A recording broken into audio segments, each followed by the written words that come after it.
Kamusta ka na? Ayos ka lang ba? Happy ka ba? O sad pa rin ba?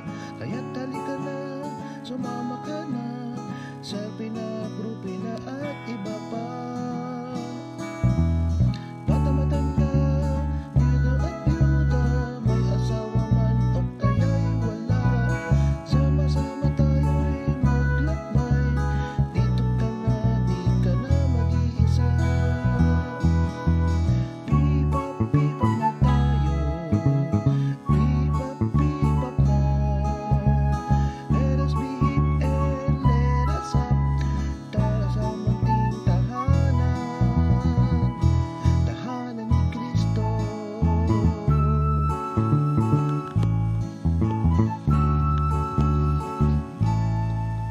Maganda po yung ating topic ngayon kasi yan po talaga ang pinaka-kumbaga sa buhay ng tao akala mo yan yung gustong-gusto mo pero sa kahulihan yan pala yung pinaka-ayaw na ayaw mo. Dahil yan yung nagiging cause ng mga family conflict. Yes, Away. away.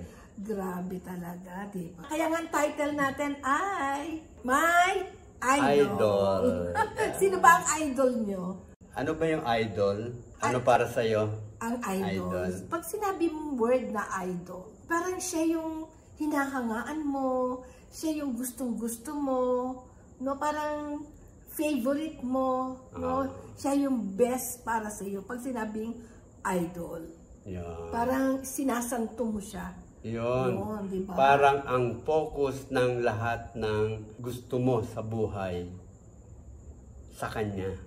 Idol na yan. So, it is an object or an idea. An idea. An Yes. object or an idea.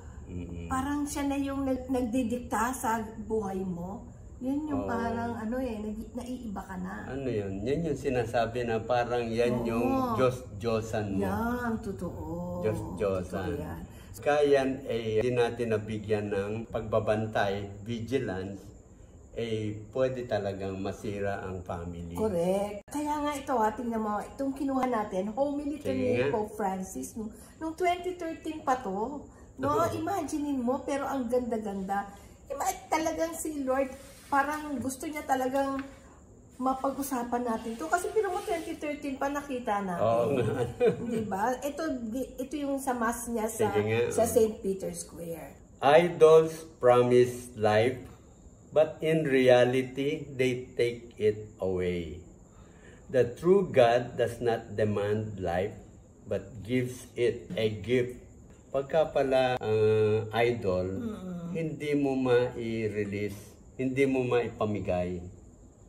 Oo. Ayan. Hindi mo mapamigay, parang gusto mong itago lagi. O parang sisilipin mo. Parang natatakot ka na mawawala. Parang lagi mo sinisecure na nandiyan siya lagi. Ito nga idea ni para sa kanya, it is better that to consider that thing that you want as a gift, that you receive it and then give it away also as a gift. Today, I invite you to think, how many idols do I have? Sabi niya, which one is my favorite? Naku, isipin po natin yan. No? Ang dami po niyan. Siyempre, number one dyan pera. Dati ba, mga parang na-idol mo? Ako? Hindi idol siguro. Parang yung, kasi siyempre dalaga pa ako. Mahilig akong pagpunta sa mall. Parang idol na rin yun kasi parang gusto mo lagi nagpupunta sa mall tapos mahilig kang bumili ng mga make-up, bumili ka ng mga ipit sa buhok. Yung bang yung accessories na ginagamit ko, ganun. Tapos pagka may pera ka, parang gusto mong bumili. Kaya gusto mo may pera ka. Kasi hindi ka makakabili pag wala kang pera. Minsan meron ka na idolize na artista. O kaya celebrity or singer or sportsman. Yung kanyang mga ways, yung kanyang ugali, parang ginagaya mo na talaga. Kaya minsan, pagka yung nabalitaan ka na ganun pala siya, na-addict pala yan, nako, ayaw mo pa rin i-release despite na nalaman mong gano'n. No? Kaya nga sinasabi, delikado yan. Literally yun, idol talaga yun, parang artista, di ba? Kaya din siya nagiging paangit kasi pag yung buhay, kasentro na doon. So napapabayaan mo na yung pag-aaral mo, napapabayaan mo na kung may pamilya ka, kasi gusto mo laging sumunod sa kanya. Uy, naku, kailangan manood ako ng TV kasi kakanta yung idol ko, yung mga ganon. So, nakakalimutan mo na nga dapat mong gawin hanggang sa parang hindi mo na ma-release. No, ibig sabihin, kahit para sa mga ganon, pwede rin yun talaga maging idol yon. Literally, no? Idol, kaya sabi yan, idol ko eh. Parang ganon eh, di ba? Ang pera ba? Nagiging idol? Yan ang pinaka-worst na idol. Alam nyo, nakakalungkot man, ano, sabi nga dito, pagka naging attached ka, sabi ni Pope Francis na, being attached, no, to an object or an idea makes one, blind to love. Kaya tingnan mo, di ba, sa mag-asawa. Tingnan mo sa mag-asawa na lang, o sa magkaibigan. Kunyari, ikaw, ang personality mo, gusto mo parang laging social ka. O gusto mo laging may pera ka. Nagkataon na nawalan ka ng pera. So, gumagawa ka ngayon ng paraan para magkapera ka. Kahit na magkasira-sira na yung relationship mo, mangungutang ka. Huwag naman magnakaw, pero mangungutang para ka na rin magnanakaw kung hindi ka nagbabayad, di ba? So, nasisira ang relationship para lang ma-maintain mo yung gusto mo. Ganon din sa mag-asawa. Hindi ba sa mag-asawa din? Like, kunyari, mag-asawa kayo, no, tapos yung asawa mo, nagtatrabaho nga, sobra na ang pagtatrabaho niya. Tapos yung babae, kunyari, hindi nagtatrabaho. Tapos, gusto niyang, lagi siya nagsha-shopping, gusto niya laging maraming, laging may pera yung wallet niya. Yung asawa niya hindi maka-provide. Di, pag-aawayan nila yun, hihingan na, bakit magtipid ka naman? Sabi nito, bakit? Napili ko yung mga ganito, di ba? Kasi hindi niya baguhin yung kanyang pagkakaisip doon sa, parang pag may hawak siyang pera, parang naiba na yung niya yung system niya. Nakakalimutan na niya na may asawa na siya ngayon, kailangan na magbago na siya kasi iba na yung stage of life niya. Yung iba, alam mo, meron na kita ko, na-idolize niya yung isang tao, sobrang yaman. Yung buhay niya parang lahat nabibili niya, yung kanyang lifestyle talagang the rich and famous. Pagkatapos, bakit siya ganun? Yung pala ang kanyang negosyo, drug lord. Ang gustong-gusto mo, yung kanyang lifestyle, the rich and famous. Totoo. Pero dahil siya, doon niya nakuha yung kanyang yaman, gusto na rin niyang gayahin yun. Totoo. Tsaka alam mo, yung pag sinabi kasi dito ko na-realize, yung idol pala, hindi naman talaga yung idol na parang meron kang santo dyan, di ba, yung ina-idol, hindi lang Kahit yung simpleng bagay lang nga sa pera, nasabi nga dito, example na lang, sa pamilya, buti na lang tayo, wala naman tayong pinapamana ng husto, maraming nag-aaway-away dahil maraming mga titulo, nag-aagawan sila ngayon, kung sino yung magmamana, pagkatapos, dapat sasabihin, bakit, dapat mas pantay-pantay, bakit ikaw mas maraming sa'yo, ba't ako kukonti, ganon. So, nagkakaaway sila. Kaya nga sinasabi dito, it makes us blind. Sabi ni Pope Francis, blind to love kasi natatabunan, yung mata mo, yung pagmamahal mo, natatabunan ng pera ba?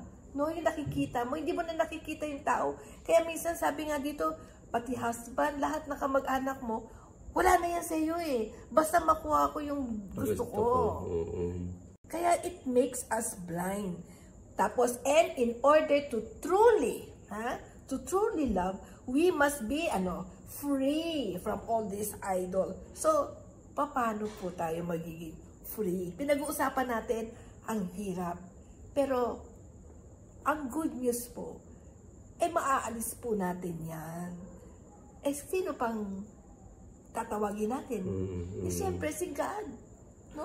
Siya talaga ang makakatulong sa atin. Ang pagtitiwala sa Kanya, di ba? Oo. Di ba? Mahirap talaga magkaroon ka ng idol Hindi bale sana kung yung hindi na kasi idol, halimbawa, meron kang hinahangaan because maganda yung kanyang mga karakter, yung kanyang pinapakitang virtues. Pero pag ang hinahangaan mo ay yung kanyang buhay, yun yung gusto mong gayahin. Paano niya nakuha yung ganong klaseng buhay? Sa masamang paraan. So, gusto mo kasi yung buhay niya, pati yung kung paano niya nakuha yung ganong klaseng buhay, yun yung ina-idol mo. Kahit ano man mangyari, kapalit niyan yung asawa ko, kapalit niyan yung aking mga magulang, yung anak, basta gusto ko yung ganyang klaseng buhay. Kaya nga sabi din niya ni Pope Francis na isipin natin, no, magkaroon tayong reflection ngayon, no? Ano ba yung something na parang hindi ko mapakawalan? Yung parang gustong-gusto ko na laging meron ako. Na pag wala, o mawala siya sa akin, o mawala sa isip ko itong business na to, o mawala sa akin yung material na bagay na to, hindi ako magiging masaya. Magiging parang kulang ang buhay ko. No, isipin daw natin yon. Kasi pag naisip daw natin, sa dami kasi, no, pag naisip daw natin, isang yon, bibigyan na tayo ni God ng grace. Kasi nakita mo no, di ba? Nakita mo na, ano ba yung idol ko? Parang, di ba something na paano mo i-correct ang isang bahay ko, hindi mo alam, di ba? So ngayon, alamin mo, ano ba yung nagiging, nagiging gustong-gusto ko. Alam mo, ito yung parang mas malinaw na nakikita ko. Yung idol na yan, pwede mo talagang ipagpalit yung asawa mo, yung mahal mo sa buhay, yung relationship mo doon sa idol na yon. Yun ang talagang, sabi ni Pope Francis, yun ang kapalit. If you have that idol, sobrang obsession mo doon sa idol mo. Kaya nga, meron tayo nakikita rito, no? Halimbawa talagang naging sikat, yumaman ng gusto. Ngayon, meron siya nagugustuhan, na gusto na niya mag-asawa ron. Naku, talaga naman yung magulang, dahil may idol siya, yung idol niya, yung anak niya, na siya ang nung kanilang buhay. Ibig sabihin yung luho na gusto niya, nandun sa anak niya ang pag-asa. So, dahil idol niya yon, hindi niya ma-release hanggang sa siraan niya dun sa partner, o yung partner ang sinisiraan niya, parang dinideprive mo pati yung anak mo nung yung happiness, yung joy, na yung life na gusto niya. Because ang ina-idol mo, hindi yung anak mo. Ang ina-idol mo ngayon, yung mga fruits nung pagiging sikat niya. Hindi ba?